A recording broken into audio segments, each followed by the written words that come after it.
Hello everyone. Today's question is from the material science and crystallography, a topic that is frequently asked in the engineering services. And this question is directly taken from the engineering services mechanical engineering paper 2 2026 examination.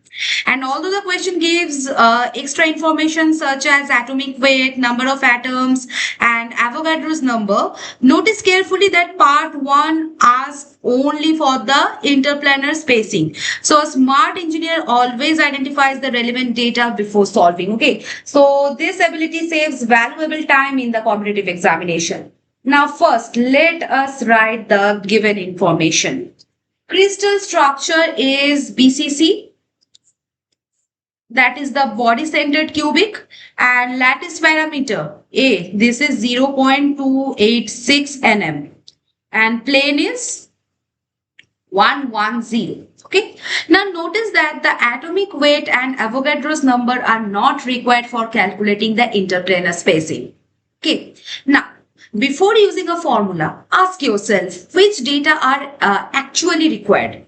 Many students waste time trying to use every value given in the question. An engineer uses only the relevant information, right? Now, let us recall an important crystallography formula. For a cubic crystal, the interplanar spacing is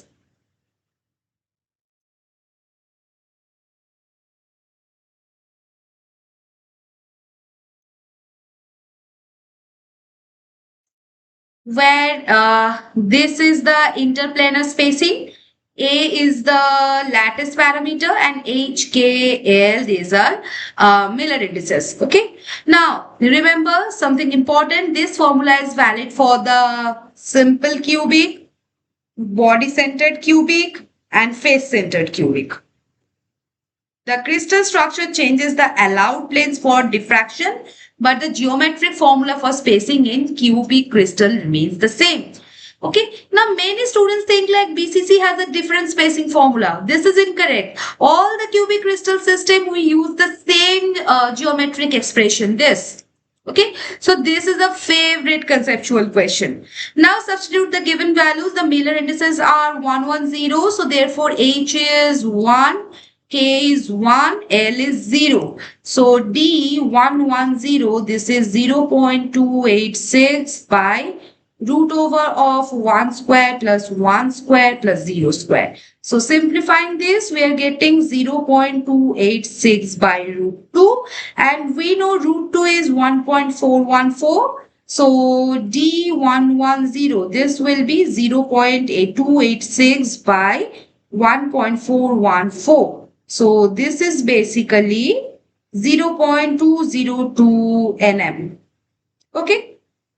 So this is the required answer for this question. Now, let us understand what this value actually means. What is interplanar spacing? It is simply the perpendicular distance between two successive parallel crystal planes having the same Miller indices. Now imagine stacking several sheets of paper. The distance between the two adjacent sheets is similar to the interplanar spacing between the two crystal planes. And in our case, the distance between the two consecutive planes is 0.202 nm, and this spacing is extremely important because it determines the condition for the X-ray diffraction through the Bragg's law. Okay, now always connect this topic with the X-ray diffraction. Bragg's law is n lambda, that is 2d sine theta, where d is the interplanar spacing, lambda is the wavelength, and theta, this is the Bragg angle. So notice something interesting. Whenever we calculate the interplanar spacing, we are only one step away from solving an SRD problem. So this is why the crystallography and X-ray diffraction are always studied together. Okay. Now, here is a beautiful observation. Among the cubic crystal planes, as H square plus K square plus L square increases, the denominator increases. So therefore, the interplanar spacing decreases. So higher Miller indices means smaller spacing. And this concept is repeatedly used in the diffraction problems. So remember that. Okay. Now, always write the general formula first, then substitute the values. Never substitute directly. Writing the formula demonstrates the conceptual understanding and usually earns full marks. Okay. So let us quickly revise today's discussion. The crystal structure is PCC with the lattice parameter A 0.286 nm, and for the cubic crystal D of HKL, this is A by root over of A square plus K square plus L square, and for the 110 plane D110, this is 0.202 nm. So the final answer is 0.202 nm. So in all cubic crystal systems, the interplanar spacing depends only on the lattice parameter and the Miller indices using this formula. Okay.